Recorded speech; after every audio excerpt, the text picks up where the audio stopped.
Fishing for a little extra attention.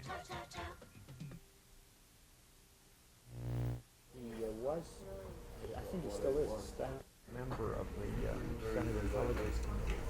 Wrote the book, The Reform of the FBI Intelligence Operation. I didn't read that, no.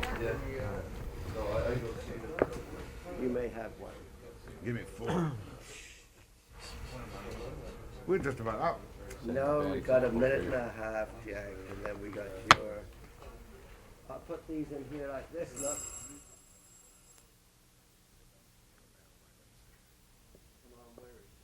But you haven't seen the police, the statements made by the chiefs of police on the Christian amendments to No, I haven't. Tell me about that. Oh, I know the feeling about it. Well, they're talking as though the end it's a license to kill, and it's a real exercise in hyperbole if you've ever heard it.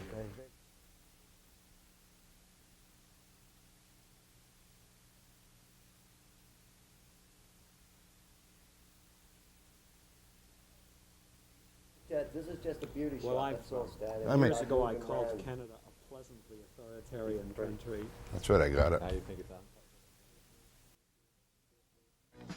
Beep, beep, beep, beep. Vancouver Break and Wheel. Webster is next on BCTV.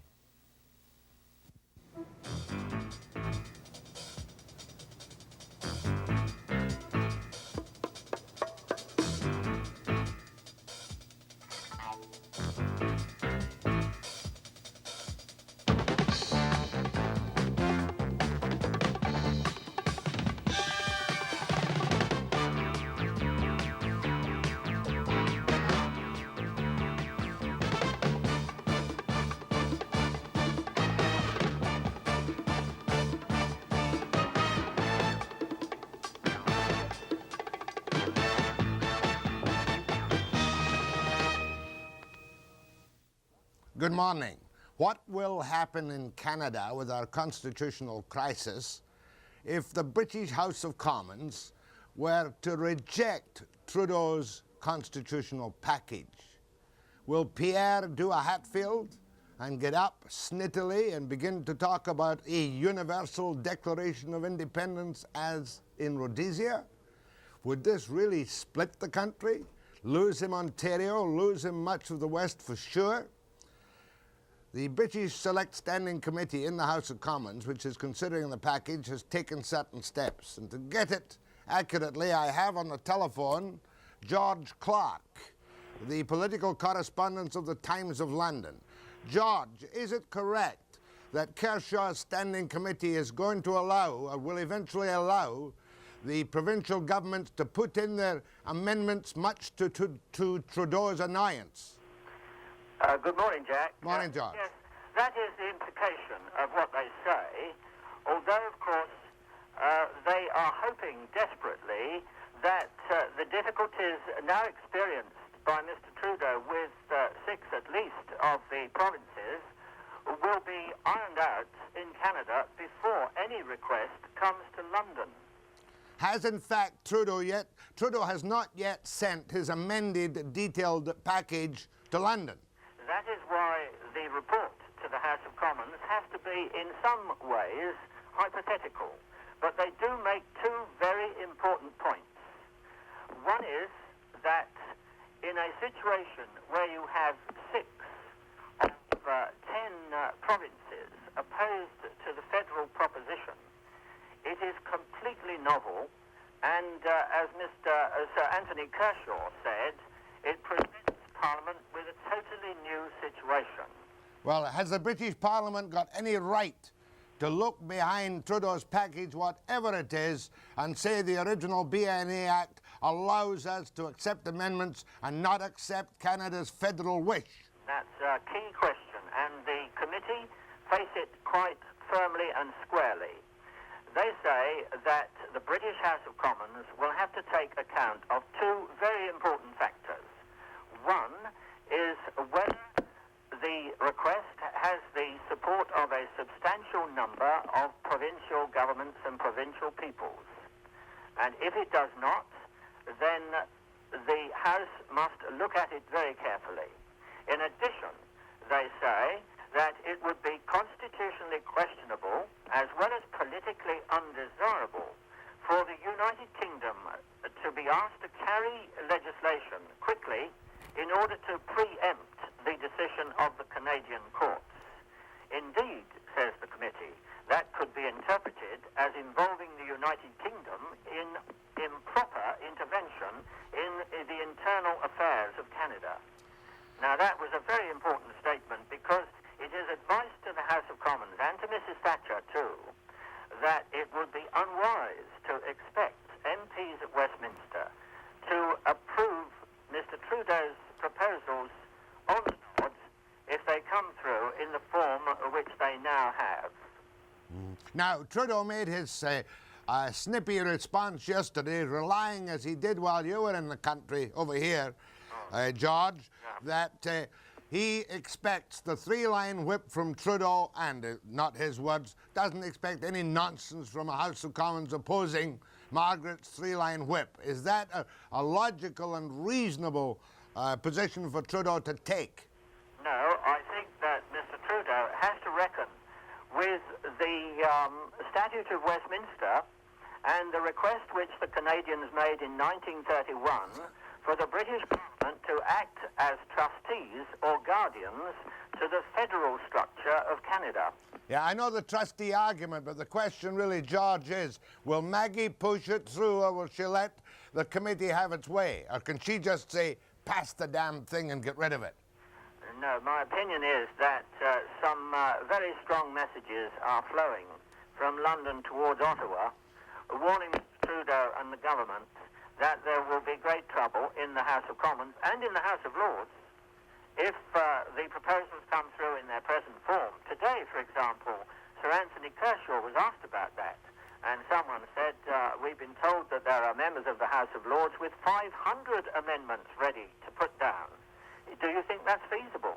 Well, he said that was hypothetical, but the House of Lords had that power, and he added, the discipline in the House of Lords is not the same as it is in the Commons, and there was great laughter at this, because, of course, that means that the whips issued by the government don't have very much appeal to most of the Conservative peers in the House of Lords. Do you happen to know if Maggie and Pierre have been talking on the phone, or is it at the lesser official level, these messages back and forward? This is coming really from official level and from such guidance as we get from ministers who are now saying that the parliamentary timetable is so jam-packed with government legislation that it's going to be virtually impossible to get this thing through unless there is agreement in Canada in advance.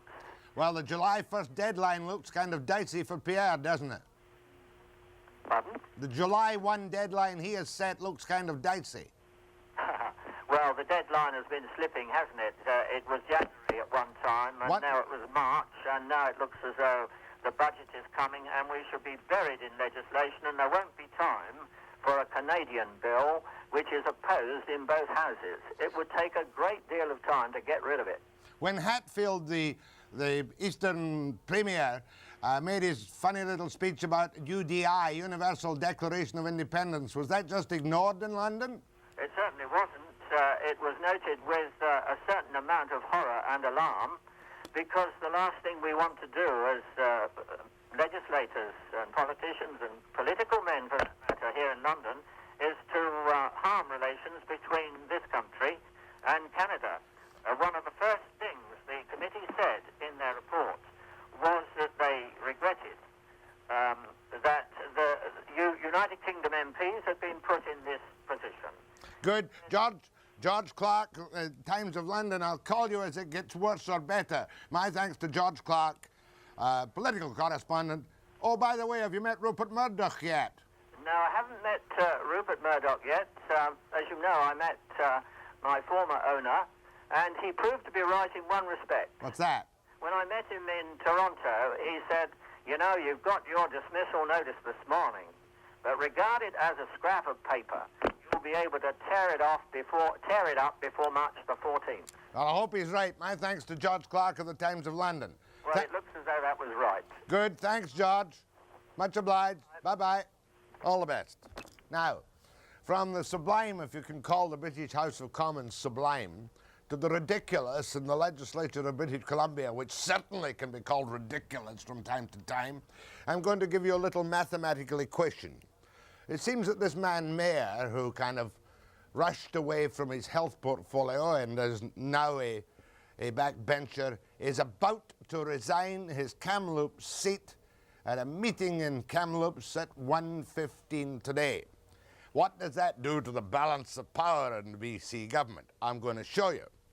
Right now, Socred standings are 31 seats. Next one, take off the speaker, that leaves 30. Next one, Mayor resigns. One more, that leaves 29.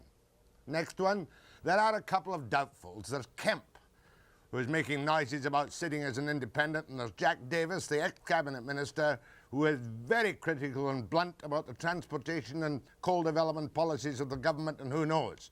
That leaves a social credit total in the House of 27. What faces them? 27 social credit seats, 26 NDP seats. And who knows what's going to happen. Bennett's supposed to go to Tokyo, or to the Far East anyway, on this $2.5 billion coal deal, but the 12th of February come back at the end of the month. But he might be looking for an election. He certainly won't try and fill the Kamloops seat with an instant by-election, because he'll lose it, I'm told. That social credit have no hopes. So bear in the back of your mind that there's a possibility, I'm the last to try and hustle it, of a provincial election on two grounds. Bennett may go for a provincial election this spring before the session in March, or he might be defeated in the House if somebody falls and breaks a leg and a non-confidence motion is presented at the right time. Who needs a provincial election? The NDP needs it. They're confident they'll walk in. Now, on this morning's program, we're going to deal with police accountability, and I have two particular experts here this morning. One is Alan Borovoy from Toronto, quite a nice guy though, General Counsel of the Canadian Civil Liberties Union. And the other is David Bayley from the University of Denver, a political scientist. And they're here to attend a conference on police accountability. And we know that there are some questions that can be raised in Canada on that one. Also here this morning, teachers are on the move again. You'll know this face when you see it. Sigurjonsson, who's with the Federation of Ontario Teachers. We're going to be chatting her up later. But first, for police accountability, after the break.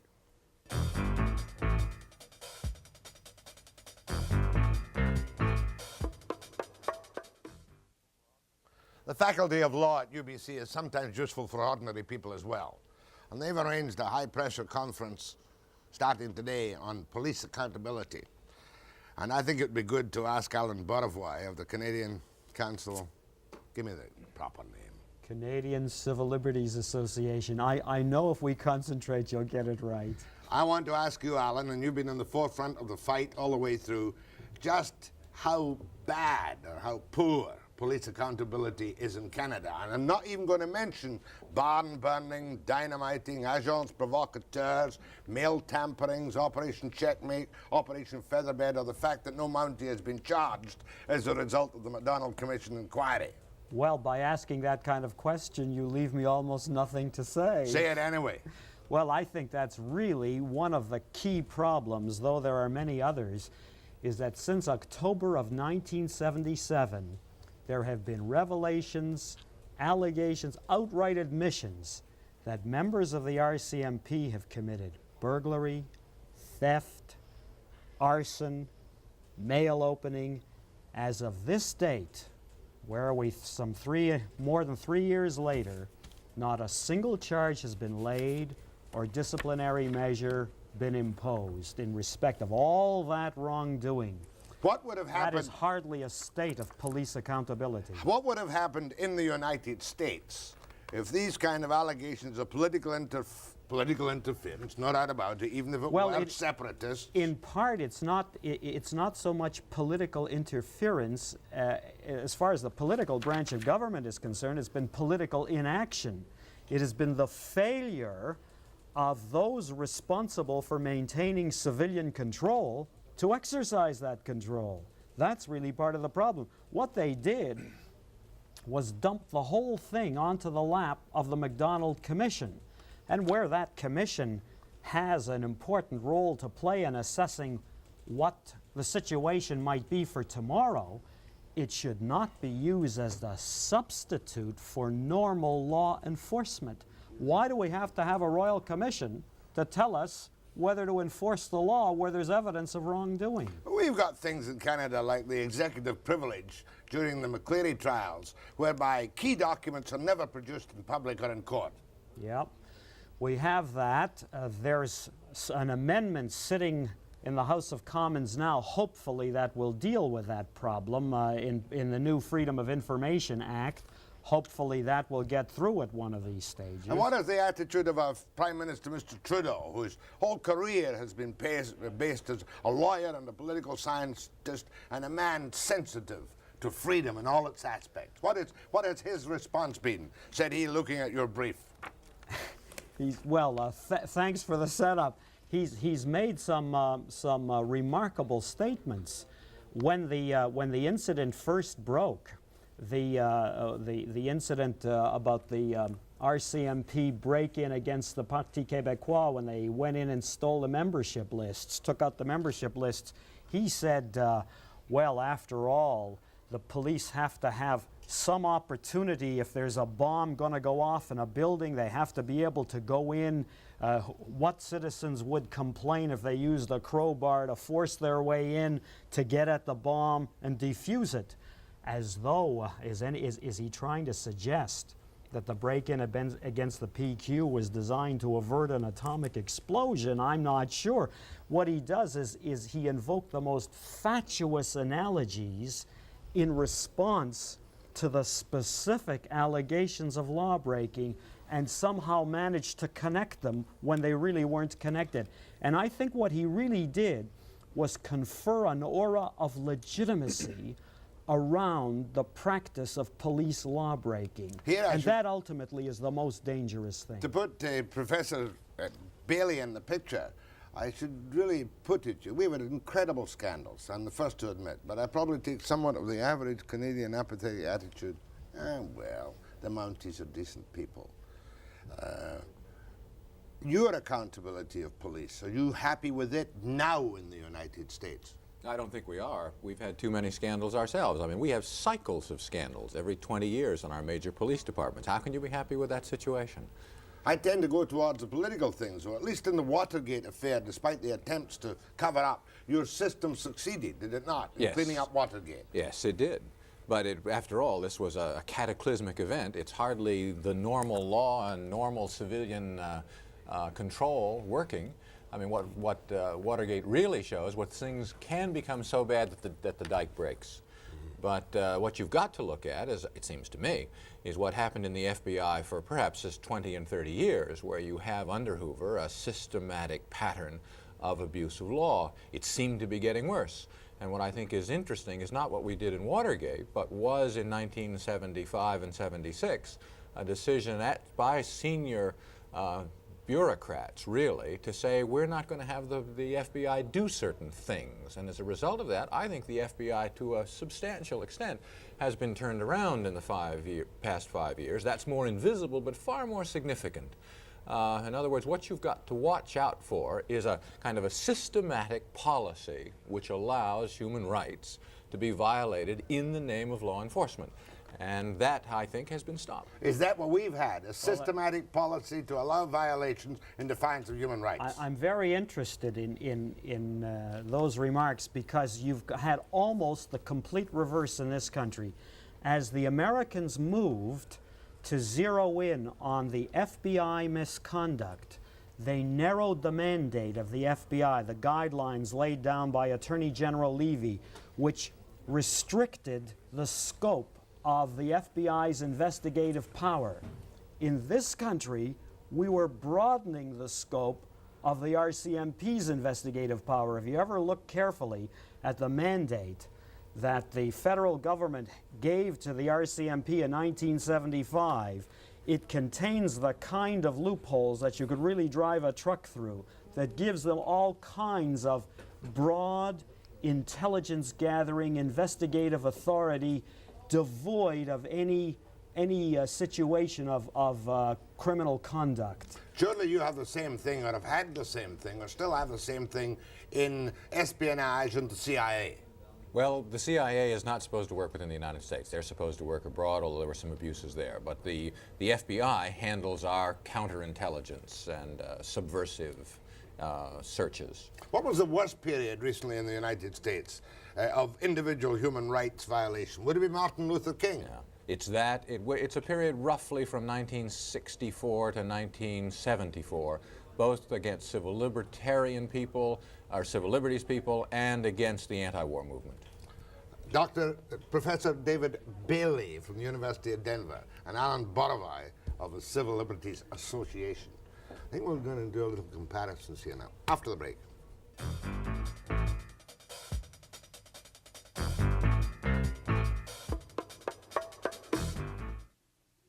Professor Bayley has done world comparisons on police accountability. Were you to choose, how would you rate which nation in the world of which you know really has good, clean accountability of its police officers who work within the law? Japan. Is that a nice one to quote? Yeah, I think it is. I think they have, put it this way, it depends on what you mean by accountability, and I judge it by whether they are violating the law, whether they're operating in a way which conforms to the values of the community. I think they are. They have the best record in that respect, of any nation in the world. But the secret of that is the values of the community. Yes, it is. What would be acceptable in Japan, or for that matter in parts of Germany, would not be acceptable here. No, is that correct? No, don't take your point, because the values that they have now are the ones that they were inherited or were given by the occupation in the late 40s and early 50s. The criminal law there is exactly like the criminal law in the United States, and so is the law of civil procedure. I was going to say then, what we have to thank for that is the great civil libertarian General Douglas MacArthur. In many ways you do, although, if I may come back to your point, it does seem to me, in other words, the values that they are operating in terms of are the same. We would like them. It's not a totalitarian set of values. On the other hand, what makes them work is that the community, and especially the police community itself, enforces the discipline that the larger community requires. And I think that's the crucial point. In other words, you have a tight-knit social structure which, once given a set of values that you and I like, make sure that they work. I remember seeing, by comparison with us, some horror stories of how the Japanese dealt with a large outbreak post-war of drug addiction, where there were arbitrary measures taken by the police authorities. I don't think so. Tell me what you're thinking about, and then we'll talk about it. But I think they've turned it around not because they took advantage of the law, but because the community as a whole decided using drugs is unpatriotic and antisocial. And as a result of that, you had a great drop-off after 1955. That would indicate to me a much more, docile population than we would have in this country. Indeed, yes. Pick a European country and tell me how they operate. The UK, for instance, which is in the ferment of changes of their law at the moment. Yes, I still think that the British record is very good. Excluding Northern Ireland. Yes. But it's good record. I think so. By world standards, absolutely. Listening to Alan Borovoy this morning about the vast numbers of illegal actions admittedly taken by the RCMP, sometimes with political knowledge, right? I don't know. I think the problem, we don't know how far the politicians had knowledge of it. What we do know is that they weren't keeping proper control over it, and I would submit that they should have had knowledge about some of these things. I don't recall, I can't remember. I don't recall, I can't remember. But well, here again you have a very nice response from Trudeau, who in response to all this proclaims what I call the doctrine of ministerial ignorance. He says, well, I don't think the cabinet minister responsible should have a right to know everything that's going on in the police day-to-day operations, as though he commits the nice either-or fallacy. Although we have to choose between the cabinet minister knowing everything or knowing nothing that's relevant that the police are doing in their day-to-day operations. And that's the kind of response you get from our Prime Minister. Is that not a direct parallel to what happened in Watergate? although your cabinet responsibility is slightly different from ours. Well, it's very different because the cabinet really doesn't come into play. It's the president who oversees what the FBI does. And remember, the Watergate problem was not done by the FBI. It was done by secret operatives in the pay of the party. And Liddy's now a national hero, I gather. I think that's a bit strong. Oh, I'm only being a little snide and cynical, but doing very well and being huzzah'd by university students all across the country. Sure. Let me get into another thing. Good evidence, either one of you, good evidence illegally obtained in this country is allowed in court. And most people think, good. If they happen to forget to read him his rights or maybe twist his arm a little bit too much and he confesses, and it's admitted as a confession, we've got them. Whereas we think down in the States, people walk away on technicalities. Well, I'd like to pick that up. Yeah. Is your law too tough, and is our law too soft? I don't think our law is too tough. There have been studies that show that crimes are solved and prosecutions succeed not because of evidence which is illegally seized. It has to do with whether you get witnesses of a proper sort, whether you get public cooperation, and whether you catch the person in the act. If we're talking about street crime, at least, as opposed to white-collar crime, there is no question at all that if you get cooperation from the public and you make ready arrests, you will make good cases and get convictions regardless of illegally seized physical evidence. I'm sure Alan, however, is quite horrified by the fact that we still have this vast hole compared to the United States in using evidence illegally obtained by the police. Well, as a matter of fact, I couldn't agree more with your remark. There have been some studies done following the Miranda case in the U.S. Supreme Court. That was the case that said that if you don't read the man his rights, if you don't read the suspect his rights, and if you don't make counsel available to him prior to a custodial interrogation, then you can't use anything he says thereafter in that kind of situation. Police were horrified by this, said it was going to hurt, but studies have been done in communities following the introduction of following the Miranda decision, where it showed that even though the rate of confessions did drop, the rate of convictions and clearances, that is crime solutions, did not drop. So the fact of the matter is they were quite able to provide those protections for people and still enforce the law effectively. Absolutely. It's just an overblown bit of rhetoric. Well, you want, you're in favor of this Bill of Rights if you get the right one being passed in London and brought back here? Well, without getting myself entangled in the political problems between us and Britain, I think the Chrétien amendments the other day made a substantial improvement to what until that point was a verbal mirage. Two things I want to cover in the next segment. One is entrapment, the other is abscam, which is part of entrapment.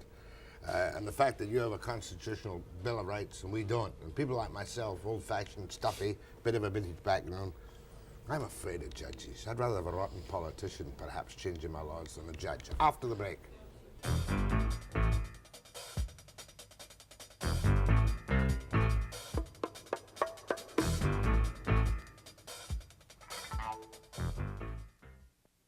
I'm sure the attitude of the police in the United States is parallel to that in Canada, in that these civil libertarians want to handcuff the police and let crime run rampant. Correct, Alan Borovoy? Well, that is often what is said. I think it's really, in so many ways, a silly allegation. Do you want to handcuff the police? Not a bit. What I want the police to do is obey the law the same as the rest of us do, and I want to have the kind of machinery that will ensure that. That's really what we're looking for. In other words, if a smart policeman or a smart commissioner watches his back, he can always find a way to do it within the law, can't he? I think He can always that, get a warrant or a wiretap anytime he wants. well, I have some problems about ready resort to wiretaps, but I think that that an ingenious police officer and a good investigator doesn't need to worry about the fact that we insist that they obey the law. We can't it raise really it. becomes very silly. We can't raise the subject this morning of the trammel and the delays in court, which make one look at Switzerland and say, well, that's good how they start the court on Tuesday and you're going to get the result on Monday.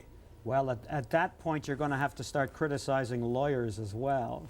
One of my favorite targets. Now, what about entrapment in the United States? I hear and see screams. And just recently you had that wonderful abscam entrapment. Yeah, well, it's very ironic. We have entrapment because, I would argue, the FBI has become more accountable. And the irony of this situation is as follows. The Congress said, and the civil political leadership said, you cannot do subversive surveillance the way you've done. You cannot go after the civil libertarians. You cannot go after the civil rights people. What you should do is to concentrate on white-collar crime. Rather than on low-class crime, you'll concentrate on high-class crime. All right. In order to get the kind of evidence that is essential in white-collar crime, you have got to have some kind of transaction. You either have to have excellent and very subtle documentary evidence, or you have to have some kind of interactional situation where you've got the people cold. And so what happened was that the FBI did take seriously the notion that we'll go after white-collar crime, and this led then to targeting the politicians as well as people in businesses who were engaged in sleazy activities. You cannot beat a video camera, can you? It seems not. But surely that is classic entrapment, which is basically not cricket. Well, this is... Or does the end of entrapment, in your view, as a man in police, expert in police accountability, does the end justify the means? No, the end never justifies, or only sometimes justifies the means. Entrapment is a very difficult idea to be very precise about. I mean, for example, is it entrapment if you simply provide an opportunity for a person to commit a crime, as opposed to kind of pushing him, provoking him into committing the crime? I think the former is probably justified. I think the latter is not. Where do we stand on entrapment? Unfortunately, we don't have a defense of entrapment. If there is the use of entrapment in this country, it cannot be pleaded as a defense by the accused. I think that's something that ought to be changed. I think that's another area that, in my view, ought to be changed in this country. Well, one of our great Mountie scandals, although it didn't seem such a scandal at the time, was the use of agents provocateurs in putting out, you know what we did here?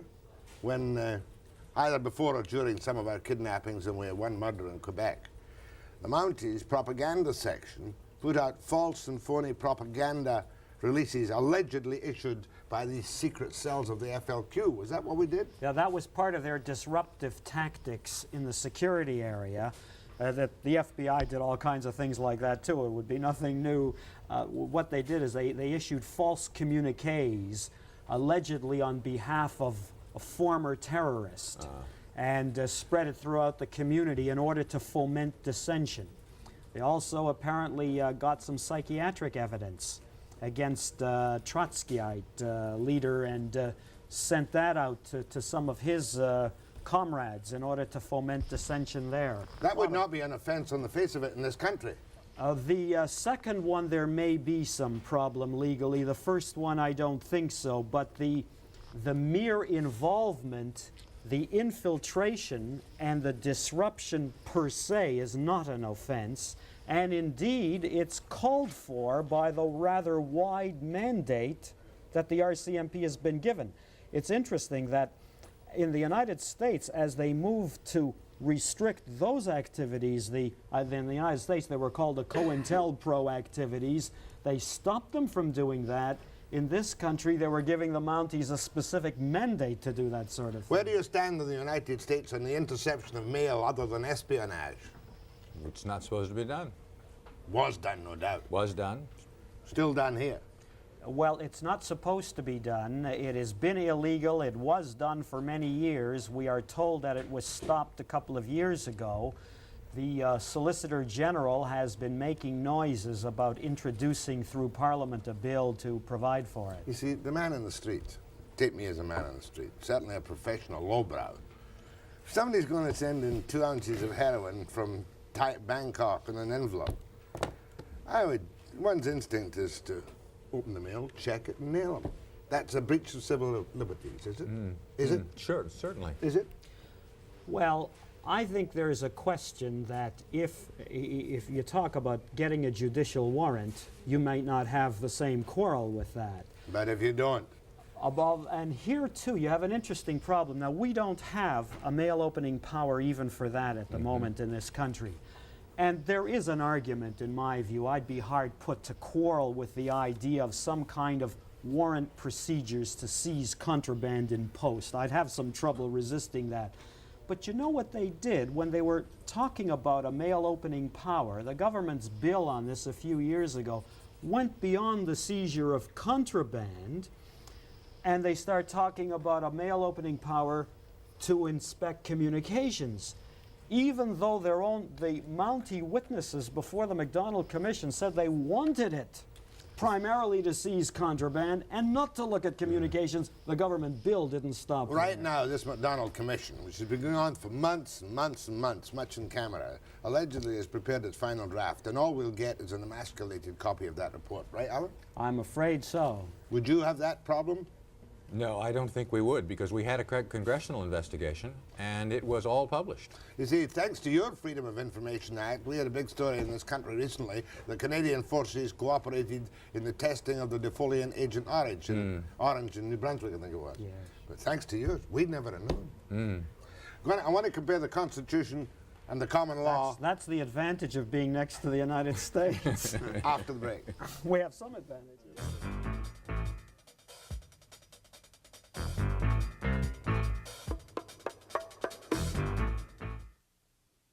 Must have a little jab at Professor Bayley on the U.S.'s television image. The FBI has been cleaned up a little bit, but from what I see is we are swamped and brainwashed by some of your TV stuff, is that every small town in the United States has a corrupt police force. Well, I hope Bullies, it's not... brutes. I'm talking about image, I'm not talking about fact. Okay. And I think Americans tend to believe it. As well as we do, of course. Well, is there any hold or check? We have a divided responsibility, don't we? Federal police force and state. And so do you. Are you happy with the accountability of the thousands of local police forces? No, I don't think we are. We're always, unfortunately, willing to believe the worst about the police. We're very cynical. We're never quite surprised. Now, the protections that we have, however, are the protections of the Constitution. And it's a question of the leverage that the courts can therefore get over the police when they do things that are wrong. And on the other hand, can we trust the political leadership, mayors, governors, those kinds of people, in order to control the police? Once again, I think Americans tend not to have much faith in the politicians. They believe there's too close a relationship often between the politicians and the cops. And as a result of that, we try to invent, and have tried to invent, ad hoc committees outside of government, such as civilian review boards. Now, the great irony there is that we had a lot of activity in the 1960s to create these civilian review boards. Every single one of them has been shot down. And it's been shot down as a result largely of political pressure by the police, and often they obtained referenda, and at that moment the citizens lined up on the side of the police and said, we'll dismantle these. Are we not in that situation now where we have created civilian review boards, but except for complaints about individual policemen, they don't seem to do very much? No, we haven't. We don't have the kind of machinery that is really essential, and that is a facility for independent investigation of civilian complaints against the police. You mean another police force? A set of investigators that are not within the police itself. I think the problem you have is that so long as, I'm not sure about the situation here in British Columbia, but it's the case in most places in the country, as long as the investigation is carried on by the colleagues of the very police officer against whom you have the complaint, the public is not going to have very much confidence in that process. It's a matter of the fact that somewhat like the lack of confidence we have in the legal profession in similar circumstances. Well, let me, I've always said to people, that if they would join me in reforming the police structure, I'd be happy to join them in reforming the control of the law societies. Now, we have, he'll correct me if I'm wrong, but we've got the common law here. We've got this Bill of Rights, and I made that dreadful remark that I'd rather have a politician, I said rotten politician, amend our laws as we go along than leave it to a constitution. You would shoot me down at once on that, wouldn't you? Yeah, well, that's not our tradition, of course. We believe in it basically. I think it's crucial. That your rights are spelled out in every which way. Yes. In your amendments. Yes. Now, where do you stand now on that? This is a very difficult question. There is something to Common law is good enough for whatever. No, we still have to. No, I wouldn't rely on We the have a common criminal law. code and common law. I wouldn't rely on the common law. I would like to see much more precise statutes enacted dealing with specific rights in specific contexts. I think too much has been made about the ultimate value of an entrenched Bill of Rights. Whether you're for it or against it, there is no substitute for detailed statutory protection, problem by problem, situation by situation. I, for one, and this is one distinction between our country and yours, I say with the greatest respect to our judges, I don't have enough faith that they are going to set a lot of this right. And I think we've had too much experience with some very weak decisions in the area of civil liberties by our courts. Can I follow that Yes, up? please. Because it seems to me that I've said that we believe in it fundamentally, all right, because we've got 200 years of it. If we were given the choice that you have, I'm not sure we'd do it the same way. My point would be this. If you have a Bill of Rights, you've got to have some kind of interpretive mechanism, and you've got to have policies made by police departments that change that language, that formal language, into directives that the police officer can understand. And it seems to me what is crucial is not simply a Bill of Rights, but a police department that will make policy which interprets what the police can or cannot do in specific situations. And I think the great lack often in our system is for the police to say, well, we've got the Bill of Rights, we don't have to think about these matters, the courts will interpret them for us. Now the problem with courts is courts can only intervene after the horse has left the barn. That's too late. And the advantage of the police developing administrative policies within the organization is that can prevent abuses from taking place. The criminal law as a check is reactive, and you need the police to say, all right, we're going to interpret what we can do in the following ways, and have those administrative policies overseen, I think, That's another by argument, politicians and the community. That's another argument really for some kind of independent ongoing One investigative question, as we come to the end, one question. A loaded question. Has your Supreme Court ever been packed politically to make sure that the interpretation went in a certain way? Yes, and it's always failed. It's always failed. Oh yes, the presidents have tried many, many times, but once people get on the courts, they tend to be quite independent-minded. Oh, now I can ask you the question. Yes, I will. Are you afraid of a Supreme Court that's packed eventually to give interpretations that are desired by a political power? We never do things with the dramatic flair that the Americans do. Even when we commit injustices, it's never done with the American flair. My thanks to you, Professor Bayley from the University of Denver. You'll have a good conference, police accountability. And to you, Alan Borovoy, we must do again one day as the trouble boils and bubbles in London on your Bill of Rights. I should be happy to come back. My thanks to these two talkative and informed gentlemen. Praising somebody? What's wrong with me? After the break.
My guest is Sigurjonsson. It's the one name in the world I cannot spell. Spell it, please. S-I-G-U-R, you don't say the G. J-O-N, don't say the J. S-S-O-N. No wonder you can't spell Pronounce it. Sort of Sigurjonsson. Sigurjonsson. Icelandic origin. That's right. You look like an Icelandic origin. I think that's good. That's a compliment, isn't it? Yes. Kay and I worked together a number of years ago on some celebrated television programs Yes. Mm-hmm. called 7 Days and CBC Weekend. With... Well, I was with Lloyd Robertson most of the time. And as my Larry's co-host. off? Yeah, Larry. Pierre Nadeau Pierre from Radio Nadeau. Canada, yes. And I remember one occasion we had a very dicey, nasty little interview with Pierre Trudeau. Well, he was nasty. I thought we were sweet. Well, you may have been trying to be sweet, but I wasn't trying to be sweet. I thought you were quite sweet. Kay, teachers are not always in my good books, and you're the executive secretary Yes, of the Federation of Women Teachers of Ontario. that's right. Well, the one big issue here with teachers is index pensions. Mm-hmm. You know, they only negotiated 8.3, and now they're mad because a big government union negotiated a bit more.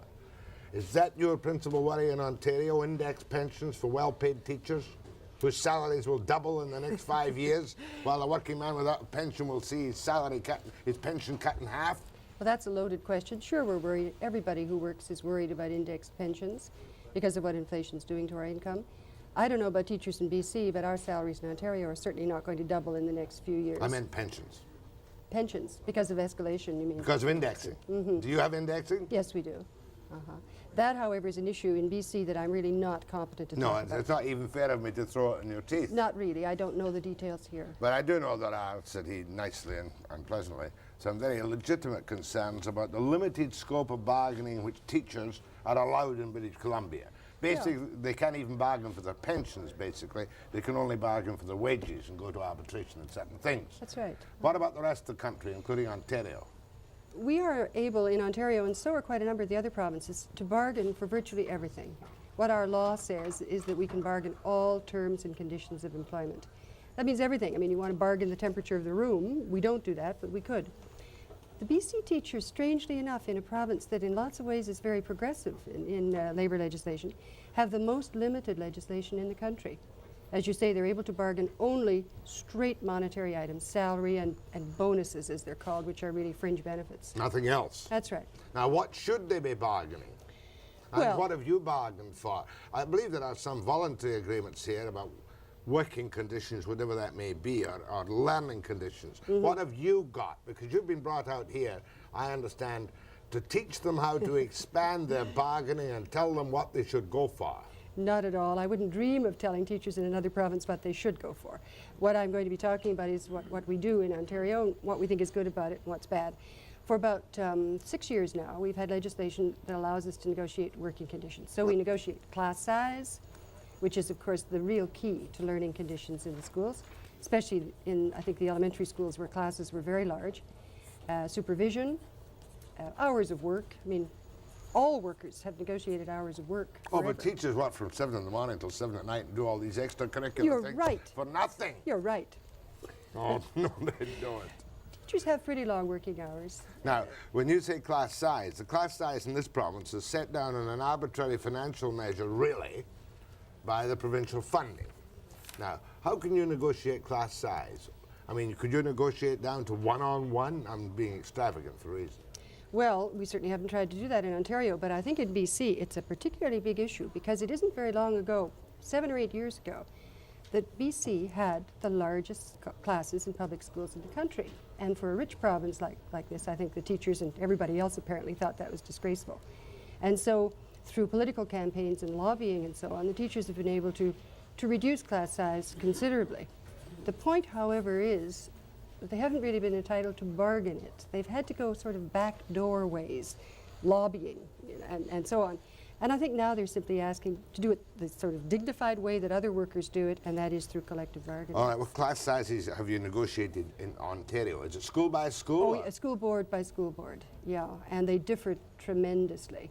But the secondary pupil-teacher ratio is about 16 to 1.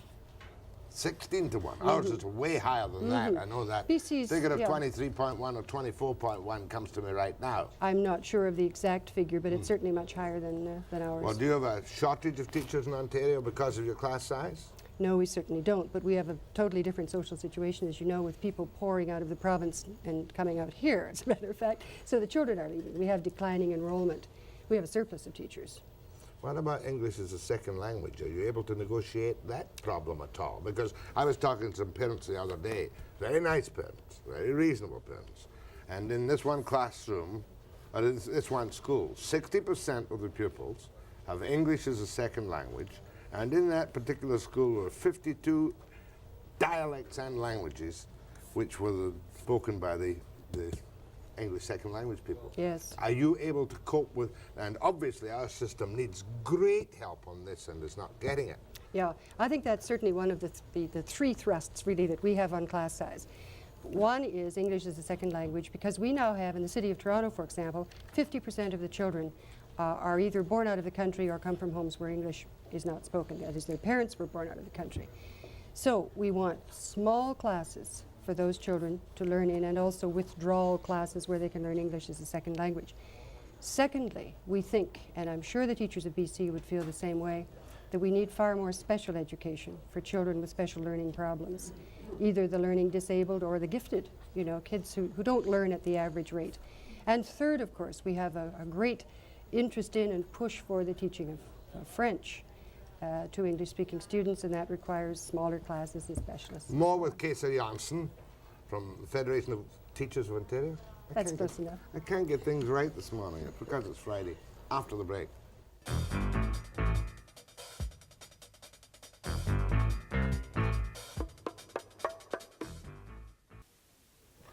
Despite the fact that we are sometimes pictured in the East as a reactionary province on the French language, there has been, Sigurjonsson, an incredible explosion of interest and demand for French immersion at various levels.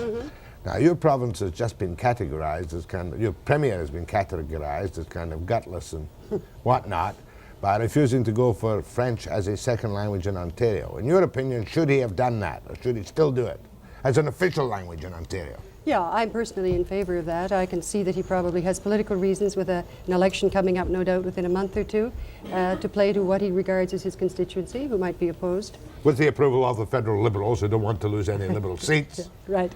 However, the teaching of French is something that, as in BC, is increasing by leaps and bounds. In fact, the really great problem is to find enough teachers to do it. Where do you find them? Quebec. We train our own because we have a large Francophone population. Of course, we also have French schools. That is for the French-speaking students. We have some, yeah, about 5,000 teachers, I guess, so that they're not available then to the English schools because they're teaching in French. Now, okay, let me give me that again. Smaller classes, that's your main thrust in working conditions. Absolutely, yeah, it's the key to everything. English is a second language. Right. Have you had any luck in that? Have you Yes. managed to cut down the problems? Yes, in the big city schools, although the fact is that immigrant populations are everywhere in Ontario, as I suppose they're everywhere in the country, but in the big city schools, Toronto specifically, we have very good ESL programs, as they're called. See, the women who came to see me the other day have a very reasonable complaint. They feel very strongly, not yet bitterly, that the education of the English-speaking child is being downgraded just by sheer happenstance, because the teachers with the large classes and these language problems can't pay attention to them. That's true of children with any kind of special problems. If you have very large classes and you have half a dozen or 10 or 12 kids with a learning disability or with a problem with language, it's true that the kids who can do it on their own can be ignored. Teachers try not to do it, but there's nothing much they can do about it. We've got to have smaller classes. We have a provincial government policy here which is now in effect and is causing pockets of trouble called mainstreaming. We were removing the children with disability problems, it may be eyes, it may be ears, it may be whatever, from what were really institutional schools. Is it fair to put these quite severely handicapped children into an ordinary school? Can the teachers cope? The teachers can cope under a number of special circumstances, and unfortunately most jurisdictions that start mainstreaming don't do all the other things. Teachers can cope if they have training. and lots of teachers don't have training for dealing with the severely handicapped, and they can cope if the classes are small.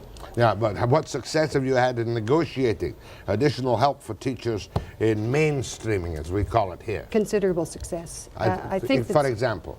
Smaller classes. School boards respond terrifically to the needs of particularly the learning disabled, the slower learners. And we've managed to reduce class size significantly in areas where we have a lot of special education. So you get down to the one-on-one case? Oh, not at all. But we have got down to classes of, withdrawal classes of 8 or 10 children with special learning problems, but mainstream classes of 16, 17, 20.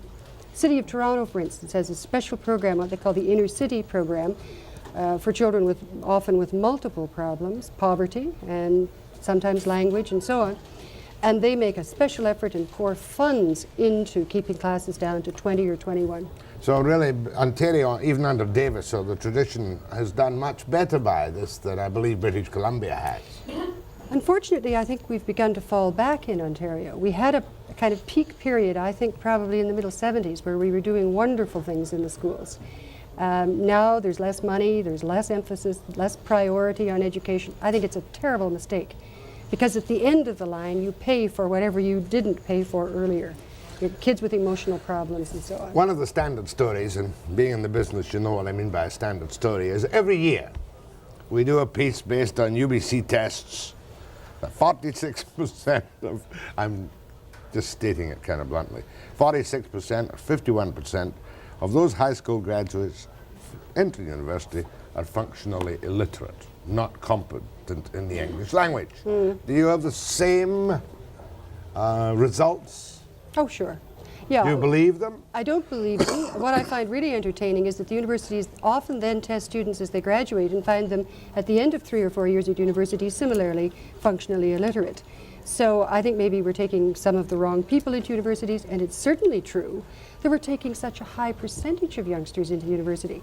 It used to be if we forced everybody to drop out after grade 10 or 11 or 12, then we didn't have them going into the universities. We didn't know they were illiterate. But when you put a vast population into the universities, obviously their standards are not going to be quite as high as... It may well be that the literacy in the English language is not really necessary anymore. I've had deans tell me a few years back that they would graduate people in sciences who could barely read and write. Well, I find that appalling.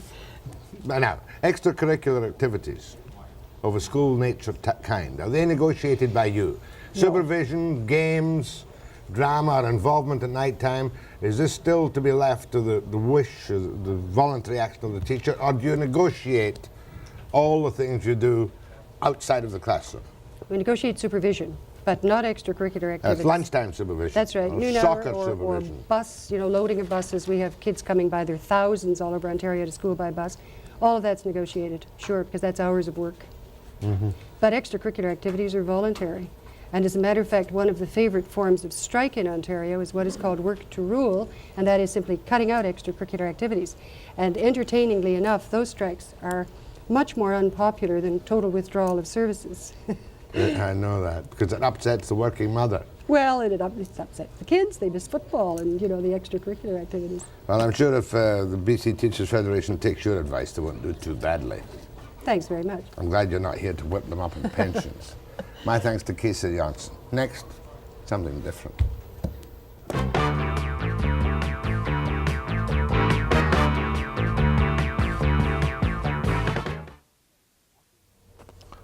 He's not one of the two Ronnies, although he looks like one of them. He's a little bit bigger than one of the two Ronnies. I don't know what I'm going to do with this fella. Well, I'm just here. I mean, I have a wife Hal and 4 children. I'm just here to try and make a few bob, Jack, just like yourself. You'll not make a few bob here, but you might make a few bob at the Queen Elizabeth Theatre tonight. That's right. We're looking forward to a big night tonight there. His name is Hal Roach. He's from Jury's in Dublin. Jury's Irish Cabaret in Dublin, yes. Used to be a famous hotel. And what do you mean it used to be? It is a famous hotel. It's changed places. It used to be, you remember the old one, I think, in Dame Street on the corner of the square. Now we've moved out to Mount Merrion, which used to be the Intercontinental Hotel, the posh place. It's now Jury's Hotel. Well, you're a missionary of humour. I am. I've had a very heavy morning. I hear you've got a marvellous sense of humour, Jack. It's a so wee you bit, have to prove it to me this morning. It's a wee bit twisty. And your lovely Scottish accent, by the way. It's a wee bit sick, my sense of humour. No. My wife does not allow me to tell any of my jokes on the air. Really? Because they're all involved with death and disfigurement. Oh, God. Which is perhaps, I think it's almost an adjunct to Scotch-Irish humour. Yes, well, Irish humour and Scottish humour is very, very similar. There's a lovely Scottish story I heard the other day about 3 Scotsmen in church. The vicar said this morning, he said, it's going to be a special day. He said, I'd like everybody to put £10 in the collection plate. The 3 boys panicked. So they got an idea. One of them fainted and the other 2 carried him out. As my father would say. That? Your father. That I fell out my crib laughing at that, and that was where I bashed my head. That's what I like. That's what I like. Confidence. Now, that's the programme finished for me. Come on. I mean, you've heard them all, probably. No, not me. Do you like that one? I like it. But Irish humour is very, very similar. There's a story told about this fella, O'Brien, is the caretaker of the local graveyard back in County Kerry. And some time ago, he's going around inspecting the graves. And he comes to Pat Murphy's grave, and the tombstone is loose. He thinks this isn't right. He goes away, gets a coil of wire, comes back, wraps the wire around the tombstone, ties it up to a high tree, and it's steady. And that afternoon, 2 of the lads, Casey and Flanagan, are making a short cut home through the graveyard with a good few drinks on them. And they see this thing. And Casey said to Flanagan, my God, he said, Murphy is doing well. I see he's got the phone in. You see, that's what we call a newfie joke. A newfie. You can only tell jokes about Irishmen, Scotchmen, or Englishmen because they don't get offended. Well, I was just going to bring that up. We Irish, and indeed the Scottish people, enjoy a joke on ourselves. There's a lot of nonsense spoken about ethnic humour around the world today. What's wrong with a joke on yourself about what you are or what you think you are? The world needs to laugh today, and I'm being serious, more than any time in its history. The world is going through pain and turmoil because of people. Politics, what have you, people who have never learned to obey are given the right to command. This is the trouble. We must regain our sense of humour, and if we don't, we're in trouble. Tell me we need to laugh, Jack. Okay, you give me a couple more jokes. A couple more? Yeah, sure. Well, there's a fella driving in his car back in the country in Ireland, and this big policeman on a motorcycle waved him down. He pulled into the side of the road, he put the window of the car down, and the policeman said, did you know your wife fell out of the car about 4 miles back? Oh, he said, thank God. I thought I'd gone deaf. That's the very point I'm making. Yes, you see. But we enjoy a joke on ourselves. You know, it's good to... Laughter is the food of the soul. To laugh is to love, to laugh is to understand, to laugh is to forgive. We must laugh. Can I give you one much the same? Well, please do. I'm looking for new material. No, this is an old joke. You've heard it 1,000 times. Well, you said that about me. Go on, anyway. You know, tenement building. Yes. Spiral staircase. In the old Upper close, they call them, isn't Upper that right? close. Yes. Spiral staircase. All worn away by the footprints of years. So it's difficult to get up and down these spiral staircases to the apartment at the top. So old Willie goes to see old Sandy. And he says to Sandy, "You're looking no bad." And Sandy says, "Oh, I'm feeling terrible. I'll no last long." And Willie says, "You got another problem." Sandy says, "What's that?" He says, "How are they ever going to get the coffin up that spiral staircase?" It's not bad. Is that funny? It's not bad, and you told it well. Your turn. You see this watch I'm wearing? The watch. This is 120... Can they see this on the camera? This is 125 years old. Is that a hunter? It's a half hunter, you're right. A half hunter. Yeah, half hunter. Only one side opens. That's right. No, well, you're right. You're Ah. right. Now, this watch was my grandfather's, and he was from Scotland. A fine, upstanding Scotsman. He sold this to me on his deathbed. And I gave him a cheque. Oh, I wish I could be at home with you watching this. I really do. So what else is new? Any more jokes? Ah, humour is lovely. You know, the gift of laughter. To see people laugh is a marvellous experience, by the way. Any more jokes? Oh, sure. I mean, there's a funny thing, by the way, when somebody on radio or television says to you, Your tell a mind goes joke. blank. Absolutely. Right. Absolutely. Well, I give you one. Well, I mean, yes, all right. Yes, okay. I never was a stand-up comic, you know. Yeah. I just know the family jokes, and most of them can't be told on television. Well, that's fair. That's a fair comment, yes. But this is one that my wife would be mad in the hat at me telling the story. One of the old men dies, right? So they're going to have the wake in the room and kitchen. That's 2 rooms, room and kitchen. Right. And the undertaker's men come up and they put the body in the coffin, in front room. The wake has already started in the kitchen. top flat, of course. And the undertaker's men have forgotten the trestles. Yes. So they come up and they knock at the door where the wake has started, and they said they have an idea, we'll get 3 chairs. And they say, excuse us, please.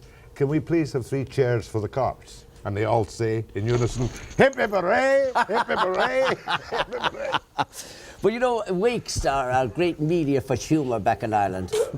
It's very good. I mean, they're all laughing. It's very good. Very good. But wakes are a great media for humour back in Ireland. There was a fella, Casey, he went to Spain for 2 weeks' holidays, and he came back with a fabulous suntan. And the very day he got back to the village, he dropped dead. And the wife laid him out in his new suit for the wake. And Mrs. Murphy next door came in to have a look at him. She said, my God, he looks fantastic with a suntan. And the wife said, yes, she said, the holiday did him the world of good. Well, I'm finished. I'm finished. Is that not the punchline? Well, one of them. So Mrs. Murphy said, well, I never seen him looking better. She says, lying there, look at him with a big smile on his face. And the wife said, well, he's smiling because he died in his sleep. He doesn't know he's dead yet, she said. And she said, when he wakes up in the morning and finds out he's dead, the shock will kill him. Hal Roach at the QE Playhouse tonight. Playhouse and Theatre. Queen Elizabeth Theatre tonight, 8:30. Marvellous show, by At the the way. theatre. The theatre. Theatre. So we're all looking forward to all After our the break, hold your breath.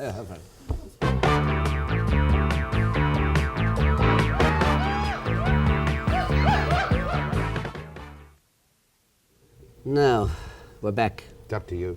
Is it? Hal Roach. Ah, yes. Marvellous show tonight at the Queen Elizabeth Theatre. Paddy Noonan, world's one of the finest accordionists in the world. There's nothing have to I say hate that. more. Than what? There was a celebrated accordionist who used to come out here with a celebrated Scotch show. I wonder if Julia remembers. 25 years ago, and he used to take a dram. Will Don't want his name mentioned. Go on, because you took a dram. Did he take a dram? Oh my, he drank the distillery one night and came on, and they pushed him onto the stage, and the audience is here, and he turns around and he plays the back wall. That was one night I wasn't particularly proud of my Glasgow heritage. Now, how about kids? Now, listen, do you remember Duncan McRae? The nicest way I was ever asked to have a drink in Scotland. The old craggy Scotsman. The very one, the very one. I was up in Inverness with him for a day. And before I left, he said, well, we've had a great day. We've enjoyed ourselves. It's been really good. He says, and before you go, you'll have a wee sensation for the road. Isn't that a lovely way to ask me have a drink? Children, yes. I'm very much involved with children back in Ireland. I have a little handicapped boy, Down syndrome, and I have a school for handicapped children in Dublin. I have 120 of them. And it's the greatest thing that's ever happened to me, my son. Being with these children every day is Christmas. And the beauty of him, the sheer beauty of him. You know, I can't understand how lucky I have been to have been given such a beautiful little boy. Oh, but children's stories, I wrote a book about children, they're little humour. Little boy's school back in Dublin, the teacher said, what's the difference between 67,229 and 48,522? And the child said, that's what I say too. What's the difference? Okay. Little boy at school during the geographical lesson, and the teacher said, who knocked down the walls of Jericho? And the kid said, well, it wasn't me. Because the teacher was amazed at such a ridiculous answer. The next day she met the child's mother out shopping. She said, I'm very worried about your son because at school I asked him who knocked down the walls of Jericho, and he said it wasn't him. And the mother said, if my child said he didn't knock that wall down, well, I'm telling you now that he didn't do it. And of course the teacher was stunned. And the next day she went to visit the child's father in their home. He was lying in bed at the time looking for work. And, well, work is a very delicate subject. Some of the men in Ireland think Manuel Leyba is the Spanish ambassador. Well, anyway, she said to the father, I'm very worried about your son because at school I asked him who knocked down the walls of Jericho and he said it wasn't him. And then I told your wife what happened. She said, if my child said he didn't knock that wall down, he didn't do it. And the father said, well, I don't want any trouble. How much did this wall cost? Kids, wonderful. Oh, wonderful, very wonderful. good. Very we good. have a marvellous tenor in our show, just a fellow called Louis Brown from Athlone, hometown of John Count McCormack. And he was born about 3 doors from the very spot. He's also in our show, one of the most delightful voices, magnificent. He's also with the Sad as Well as the Opera Company in London. And due to the fact that he was born 3 doors from Count John McCormack. That's right. That infected his voice and made it beautiful. That's right, that's right. Yes, that's what I call Irish logic. That's logic, you're quite right. And I had to get that plug in. Right. Oh, no, no bother at all. He's very good, Jack. Tell me about some of the old timers that I used to work with.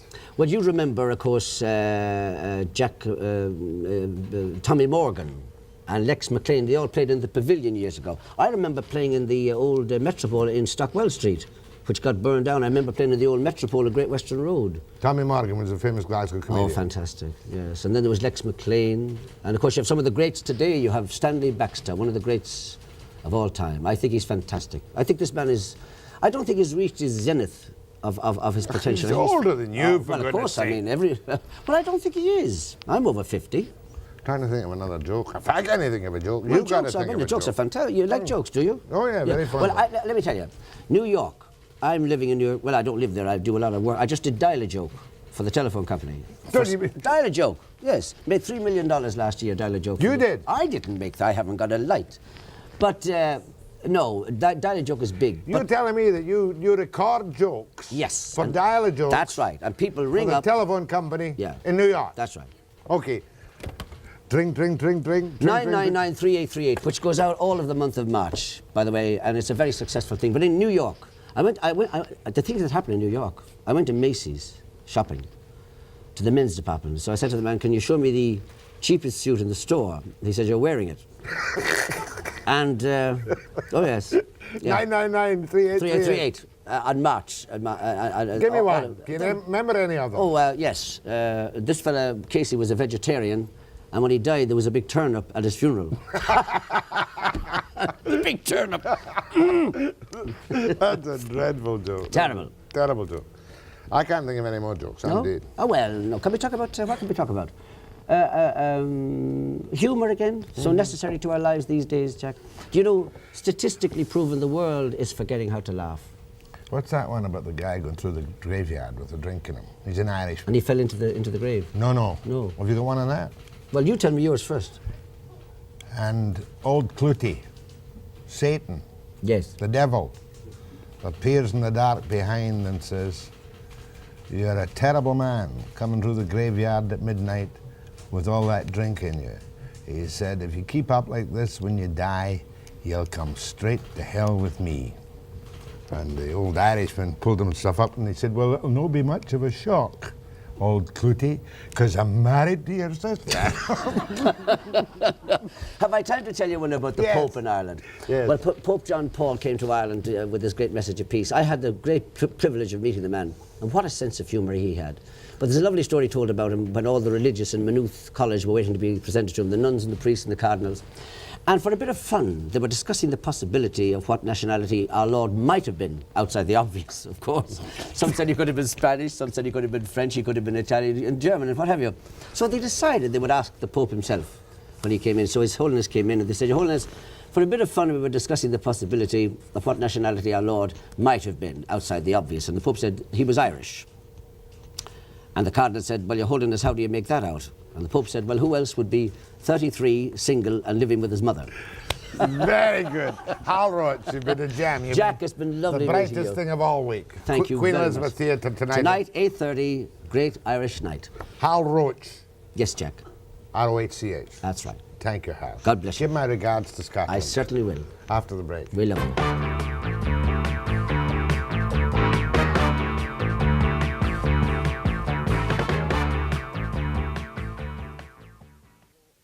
I have a very special viewer in Whitehorse. Her name is Mrs. Agnes Campbell.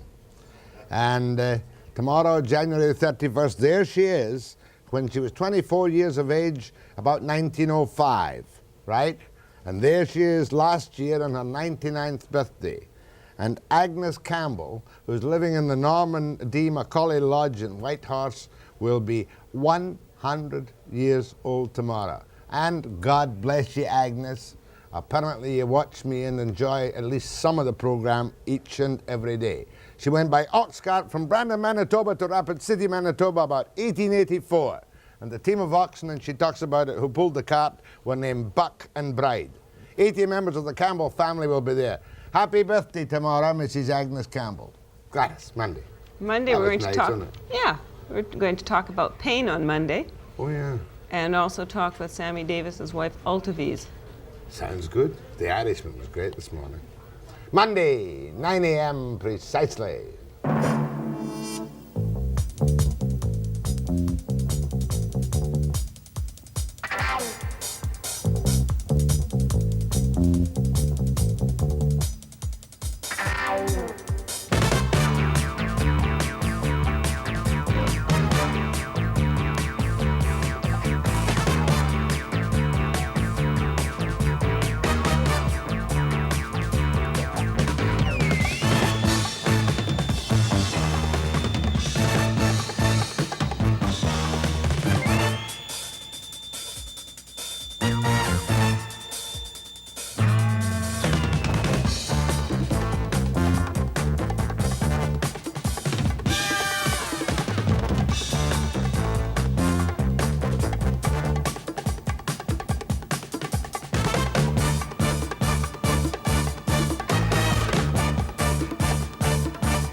Oh yeah, easy. That's a bit on the small side or something wrong with that. We'll have to go back to clipping the ties, just get these things off. We're going to have to do something about it. Completely on. What's my line though? Just before you set up, what's my line? What's my line for tonight, Suzanne? What's my line for tonight, Gladys? Police accountability, U.S. How far should the police be allowed to go? Are we handcuffing our police forces? Are we? Are we ready? 9, 8, 7, 6.